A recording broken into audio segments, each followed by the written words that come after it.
Vaina chuan guitar lesson thar kan zir ho lenga vaina kan zir ho le tur chu ZODI Thangluaia ka phur zo lo ti hla sakha guitar Perhdan kan zir ha bang o helai standard in karon permil dona wang ke poi first freta karon vuanga ke ponei lo tan po khan tunaka chord man ang hian ke potel lo khan in lo play mai don yatle mina ki khenang lo do ti mai lo wa chuan a play dai nang vekang a minor in kan langa G major tanga chhuwa kania aniama D minor E minor strum da ni chin hi kan nei theya kha chu kan thu ni se de kan strum angom ma sa jok chu down down up up down up ti khana down down up up down up kasak min an sele len rualung du leng zong ten om lai di nang vangin ti ha kan strum ang chuan du le te kan strum te chuan a bit kha kan count don chuan te kan count nang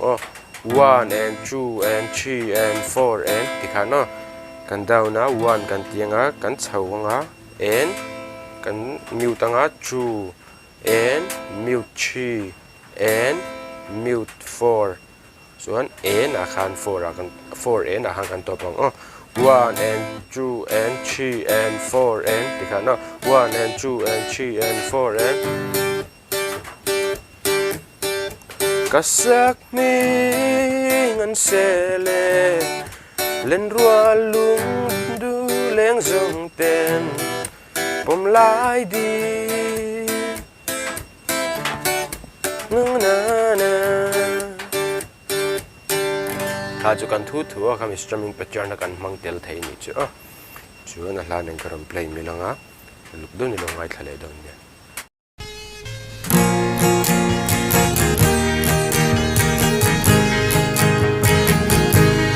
kasak ming nam sele len rolling len zoten bom lai di nang bani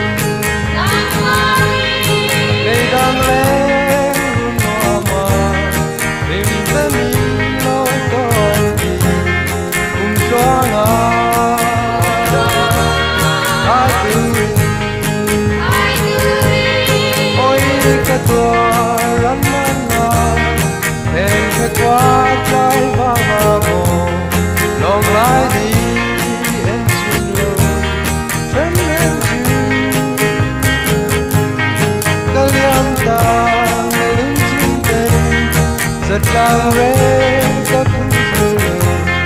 ingay tiyang iyong